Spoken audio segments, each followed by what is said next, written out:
Toujours en direct de la cérémonie des Coqs d'Or, on se retrouve avec Paolo de Carvalho, maire de Dourdan. Bonjour. Bonjour.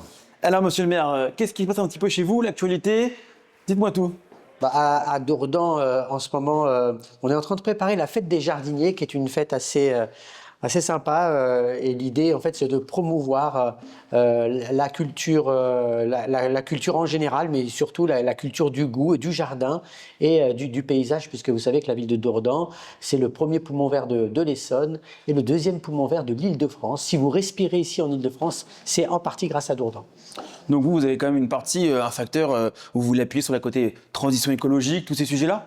Oui, en fait, Dourdan, la spécificité de Dourdan, il y en a trois. La première, c'est qu'effectivement, c'est plutôt une spécificité historique, puisque vous le savez peut-être pas, mais Hugues Capet est né à Dourdan. Le berceau des Capétiens et l'histoire de France a démarré à Dourdan. Philippe Auguste a construit un de ses nombreux châteaux. Vous savez qu'il en a construit 52, dont en dessous du musée du Louvre actuellement, il y a les vestiges du premier château de Philippe Auguste, et la réplique exacte de ce château est à Dourdan.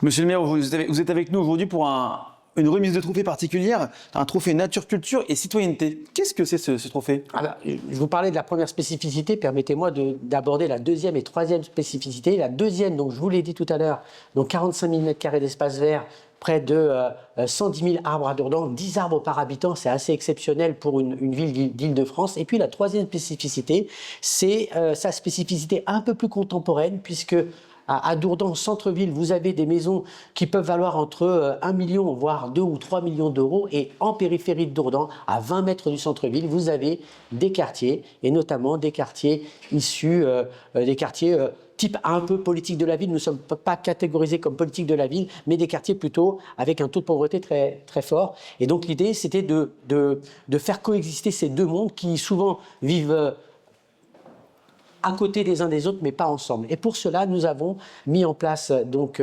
un dispositif qui permet aux gens de pouvoir se rencontrer, et notamment la rénovation de ce parc Le Jard-Rouillon qui nous a été légué en 1983 par une famille très importante qui s'appelait la famille Le Jard-Rouillon.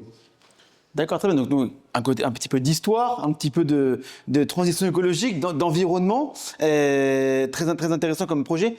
Peut-être qu'on est sur un début d'une grande période de plein de séquences de projets. Est-ce que vous avez d'autres projets que vous allez mettre en place par rapport à ce sujet? Les projets que l'on a envie de mettre en place sont des projets citoyens. Pourquoi? Parce que je vous parlais de ces deux mondes qui coexistent les uns avec les autres, mais qui parfois ne vivent pas ensemble. Et pour ça, il faut qu'ils puissent se rencontrer. C'est la raison pour laquelle, d'abord, nous avons rénové l'entièreté des écoles, puisque la citoyenneté, ça démarre d'abord à l'école. Et puis ensuite, nous avons rénové l'entièreté des parcs et jardins, dont le parc Le Jard-Rouillon, avec trois programmes très importants qui tenaient à cœur quand Madame Le Jard nous a légué en 1983 ce parc. Le premier, c'était que les gens donc puissent venir dans ce parc, et donc on a rénové avec près de